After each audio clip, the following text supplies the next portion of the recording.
Hello, everyone, and welcome to the Medical Fitness Podcast. The podcast is brought to you by the Medicine, Rehab, and Fitness Institute and JY Kinesiology LLC, both of which are dedicated to medical fitness education and building the bridge between medicine, rehab, and fitness. You can learn more at mrfinstitute.org. The purpose of our podcast is to provide you with principle and evidence-based content, all things related to exercise science, strength and conditioning, medical fitness, and building the bridge between medicine, rehab, and fitness. This episode is dedicated to possibly my favorite topic of all, nearly all things related on how to connect clinicians with fitness professionals. So I'm going to dive right in. Hello, and welcome to the next episode of the Medical Fitness Podcast. In this episode, I'm going solo and using it as an opportunity to explain how clinicians can connect with fitness professionals for patient referrals. I've learned over the past 20 years that one of the major reasons for the disconnect between medicine, rehab, and fitness is that many clinicians don't know how to find qualified fitness trainers. So, in this episode, I'll cover which patients should be considered candidates for referral, the fitness related options that clinicians have to suggest to their patients.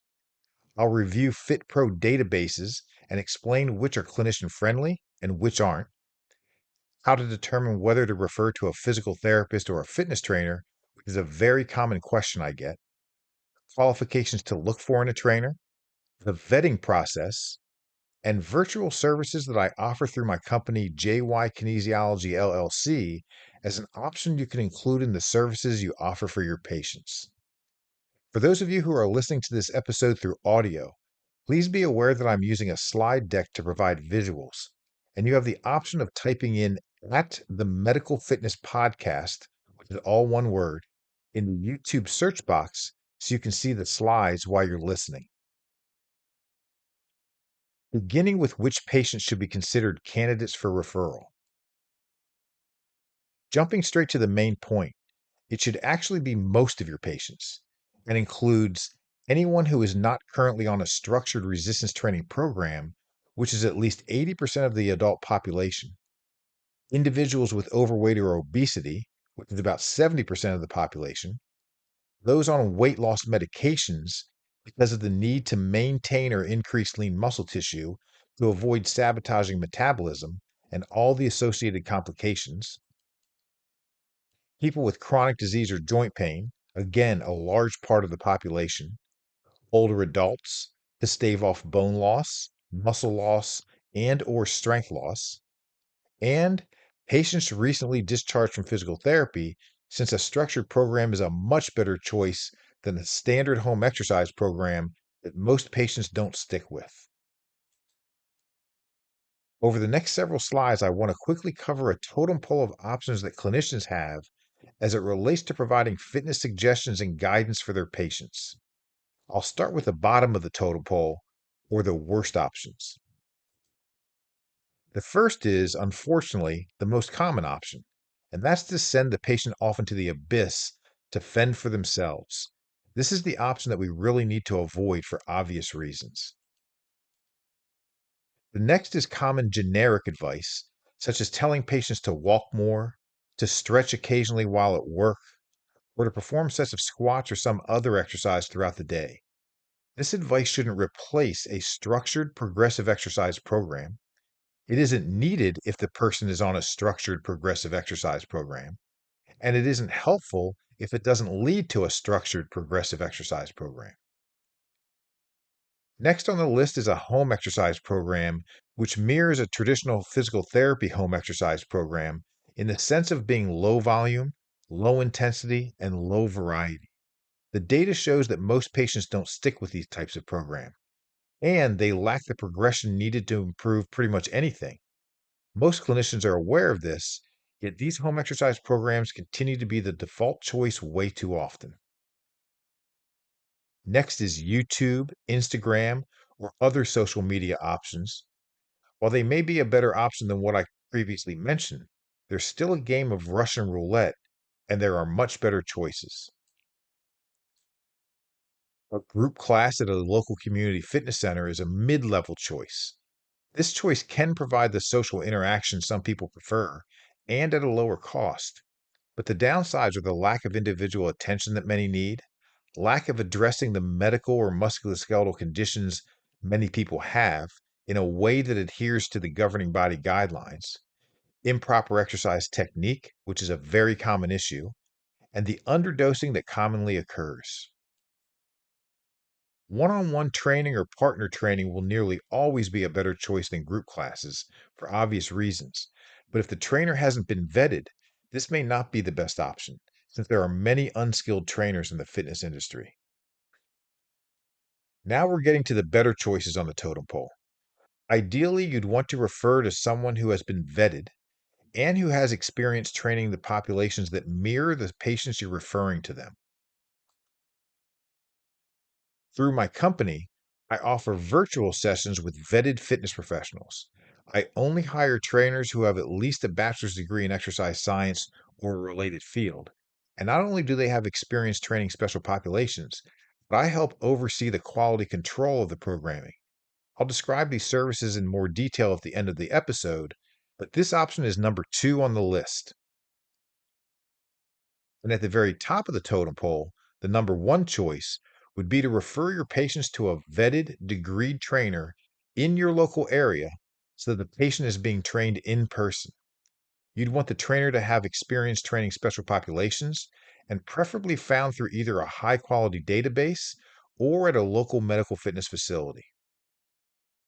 By vetted, I mean that either you can vet them yourself, and I'll explain how to do that in a little bit, or you can send them to me by connecting me to them through email, and I'll help with the vetting process. So please keep this in mind as a service that I offer.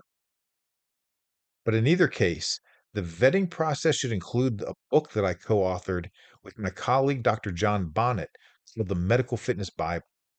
John is a physician licensed in family, sports, obesity, and lifestyle medicine, has served on the board of directors for the American College of Lifestyle Medicine, and was recently on the ballot to be president elect.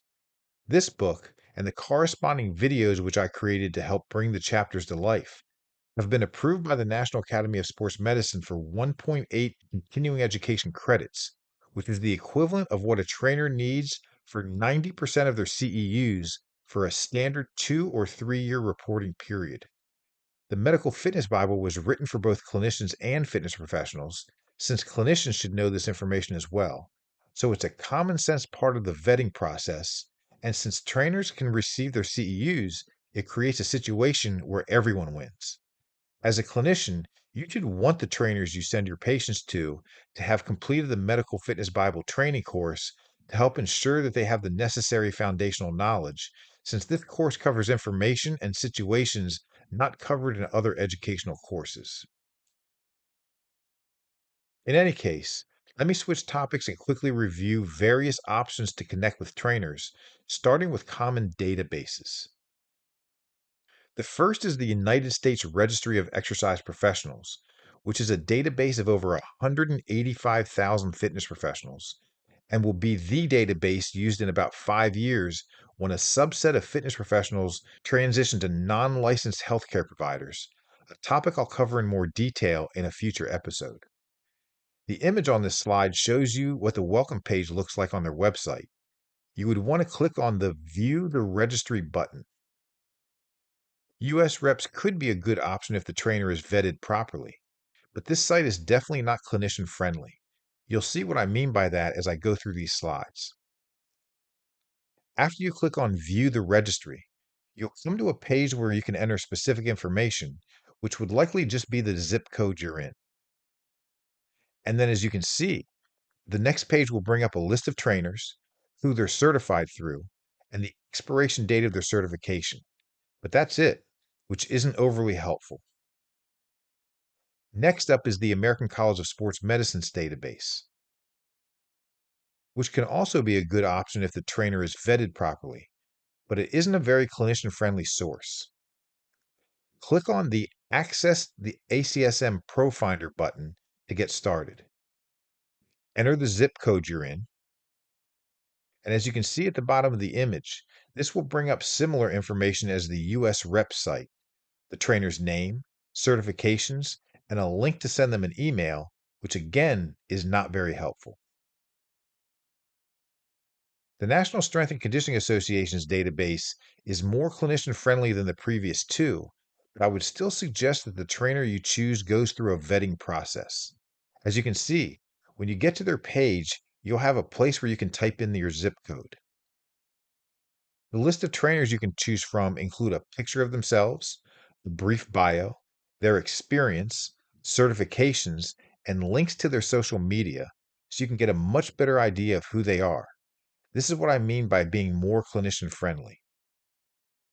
The American Council on Exercise has one of the most clinician friendly databases, but you'll be less likely to find a degreed trainer. And the American Council on Exercise is not a governing body in exercise science, so they are not on par with the ACSM or NSCA. When you enter your zip code, you'll be able to click on one of the profiles that comes up, which will include a professional picture, a bio, certifications, how many years they've been with ACE, years in the industry, areas of focus, the types of clients they train, the locations they train at, and their average weekly clients. This is the information most clinicians are looking for, and it's a shame that not all databases are set up this way. There are also find a trainer websites. You can literally just type find a trainer into the Google search box, and you'll likely have some options pop up. But this is usually not a great option. You're less likely to find a trainer through the NSCA or ACSM, and you definitely want to go through a vetting process.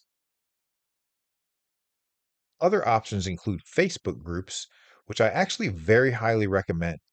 Not only will it give you the option of getting into a conversation with the potential trainers to refer your patients to, but it's a way for you to increase your fitness knowledge, help trainers increase their knowledge about your specialty, and play a part in bridging this gap.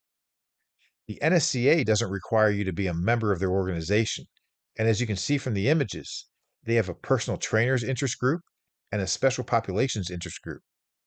I chair the NSCA Special Populations Group and know firsthand that we have many clinicians as part of our community. It's a very academic group and was specifically set up to help build the bridge between medicine, rehab, and fitness. So I would highly recommend that you join. The ACSM has a certified fitness professionals group, and they also don't require that you're a member of the organization to join. Again, you can get into real time conversations and ask whatever questions you want. So it's a great way to connect with fitness professionals that most clinicians aren't aware of. Other options include local hospitals and medical centers, assuming they include medical fitness facilities, as well as local wellness centers and private practice clinics, such as physical therapy clinics. If you connect with these types of clinics and they don't have fitness professionals on staff, you can ask if they have any trainers in their network that they refer patients to, and if so, you can get the trainer's information. Switching subjects, I've often been asked the question, how do I know when I should refer to a physical therapist versus when I should refer to a fitness trainer? The next several slides will help answer that question. First, briefly explain the four general stages of rehabilitation to help give the answer to this question more clarity. The first stage of rehab, which corresponds with the first stage of tissue healing, the inflammatory stage, is outside of the scope of fitness trainers. This is where physical therapists will try to facilitate the healing process through modalities like ice, heat, massage, and joint mobilizations to reduce pain and swelling. Stage 2, which can interlap with stage 1, corresponds with the repair stage of tissue healing. This is where the PT is focused mostly on restoring joint range of motion to at or near normal at the affected joints. Stage 3 corresponds with the remodeling stage of healing and can interlap with stage 2. Here, the emphasis is usually on teaching or re educating proper exercise technique and beginning the light strengthening process. Both stages 2 and 3 are also interventions that fitness trainers can perform. The difference is that physical therapists can be more hands on during stage 2 with interventions like joint mobilizations, which can aid the process. And in stage 3, many times fitness trainers lack the knowledge and experience to safely guide patients with the right exercises and the right progressions as the tissue continues to heal. That said, a vetted, experienced, qualified trainer does have this expertise, and it isn't outside of their scope of practice to guide people through these stages. I know this through firsthand experience. There have been countless times where clinicians, such as family medicine physicians and physiatrists, have purposely had their patients bypass physical therapy and referred them directly to me or one of my staff members. More on this as I continue with the slides. Lastly, and the most important part of the rehab process, which is a stage that most people aren't aware of, is the reconditioning stage. This is a necessary stage in sports physical therapy where the athlete needs to return to sport. For some reason, it's forgotten about with the general public. I teach a sports medicine and rehab course for the movement science program at a college here in New York City. And much of the course revolves around how critically important this stage is for everyone, not just athletes. It's crucial to move people to a reconditioning program after the tissue is healed, increase their strength and overall conditioning, improve overall health and fitness, and decrease their chance of re injury. This stage is actually the primary reason why we need to connect medicine, rehab, and fitness, and why fitness professionals are such a critical part of the healthcare continuum. So, when do you refer to a physical therapist versus a fitness professional? If the patient prefers to begin by seeing a PT, or if insurance coverage and the cost of a copay will help facilitate the start of exercise for your patient. Other reasons include if the pain the patient is experiencing is sudden or rapid, as opposed to being gradual, if the pain occurs in the beginning or middle of the range of motion at the affected joint, if it includes swelling or the pain is sharp, stabbing, or burning,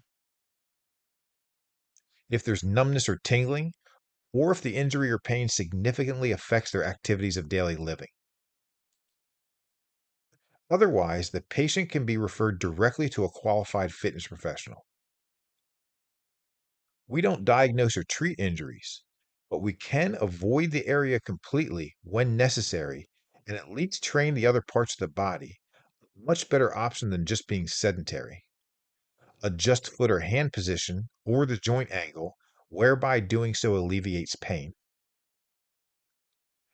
Reduce joint range of motion or the weight being used, whereby doing so alleviates pain. And choose joint friendly exercises at the injured area and progress in a safe, graded fashion. So, to wrap this section up, there are four general stages to musculoskeletal rehabilitation. First three are usually the only three addressed in traditional outpatient orthopedic physical therapy, mostly because insurance dictates that sessions are limited, which places handcuffs on physical therapists. But stage four, reconditioning, which is the missing link in most rehab situations, is actually the most important stage and usually requires the guidance provided by a vetted, qualified fitness trainer, even if just during the initial stages of post rehab. Now, on to the subject of what qualifications you should look for. The first is that ideally, you should refer to patients with a degree in exercise science, movement science, kinesiology, or a related field. There are many fitness certifications, but there are only two governing bodies, the American College of Sports Medicine and the National Strength and Conditioning Association. Ideally, you would want a trainer who holds one or more governing body certifications. But it's also good to know that organizations such as the National Academy of Sports Medicine and American Council on Exercise have special populations specialty certifications. It's also good to know that there is an organization called the National Commission for Certifying Agencies, or the NCCA. So when you hear that a trainer is quote unquote nationally certified, it just means that their certification is an NCCA accredited cert. Keep in mind that it isn't the degree or certification that determines the quality of the trainer. They are all entry level. Some are just better than others. What really determines the quality of the trainer are things like experience, such as the environments they've worked in, their mentors, Have they held higher level roles or positions, such as the fitness director in a facility? And have they ever presented any in services? And if so, who was the audience and on what topics? Moving on to the all important vetting process. I'll start with questions which may be answered by a trainer's website biography, as you saw earlier when I reviewed the databases. You can ask them what degrees or certifications they hold, and what are their specialties or areas of expertise. How long have they been practicing? What type of environment do they train in or have experience training in, such as a community gym versus a clinical setting? Their fee schedule, and are they willing to adjust it? I think it's an important question in the vetting process because many times the cost is a barrier to patients, but the trainer may be willing to offer discounts or adjust their fees so they can receive your patient referrals. Questions that start digging deeper than what you'll typically find in a biography include: what medical conditions are you familiar with designing programs for? What types of resources do you use to determine your exercise programming?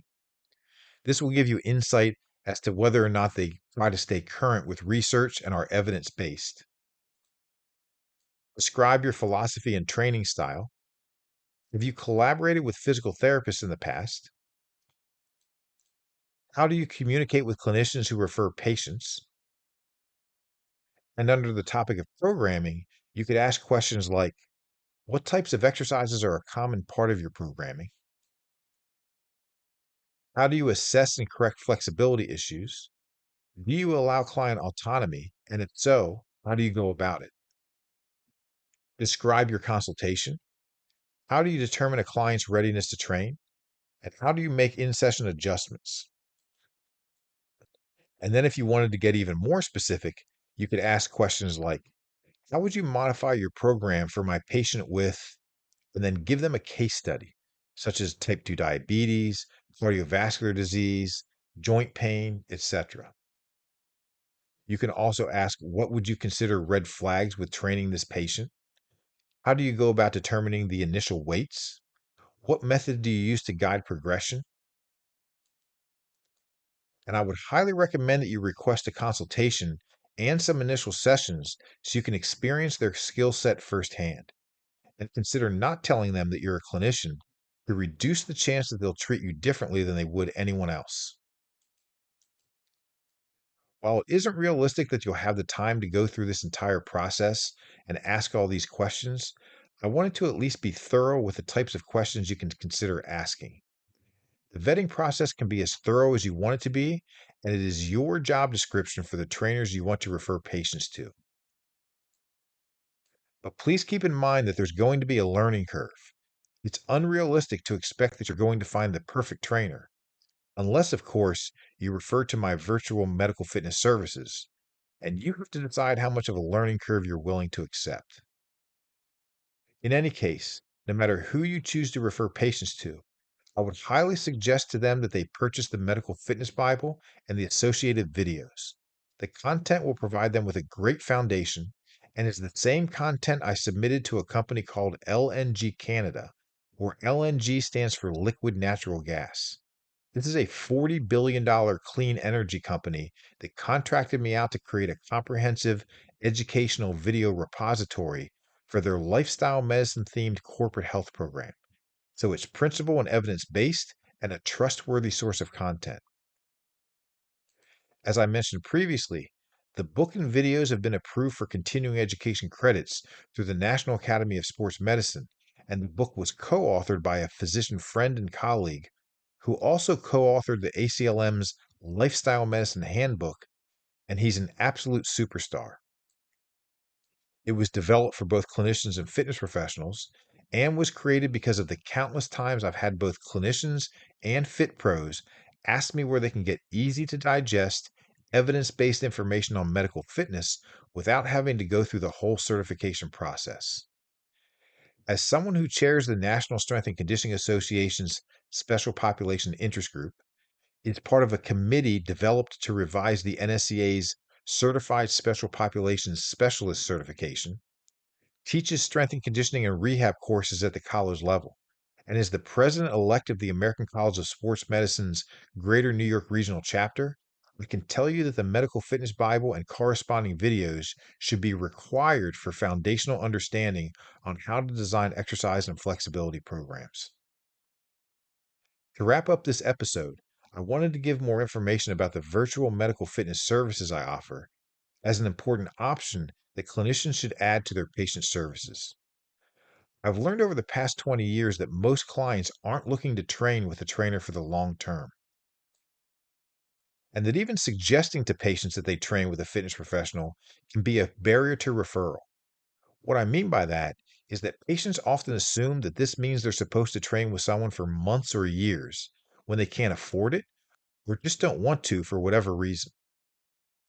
What most people do want to know is how a program should be designed properly, that it takes into consideration their medical and or musculoskeletal conditions, that it's clinically safe, and they also want to know how to perform exercises with proper form.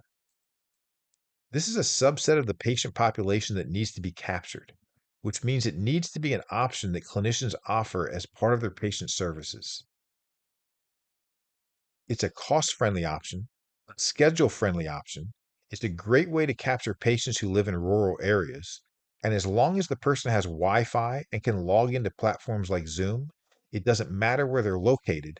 They'll have access to degreed, experienced exercise specialists. The fee schedule includes 5 packs of sessions, which they can stack on top of each other. Or after finishing a 5 pack, they can just check in at their own convenience, such as once a month or once a quarter, which is another way to save on cost. And we also have options to write out monthly programs they can follow or to purchase traditional training sessions. We also work with you, the referral source, in the design of the program. So this is a very unique and much needed model where your patient has an entire team helping to oversee their clinically safe programming. In conclusion, if you're a clinician listening to this and you're interested in a complimentary consultation so you can get a better understanding of what these virtual medical fitness services are about, or if you have any questions, you can either email me at jykinesiology@gmail.com or at mrfinstitute.org@gmail.com, or you can check out our website at www.mrfinstitute.org for more information. Please remember to check out mrfinstitute.org for information on how to learn more about the education we offer and to stay current with our podcast series. Thanks for tuning in, and we'll see you in the next episode.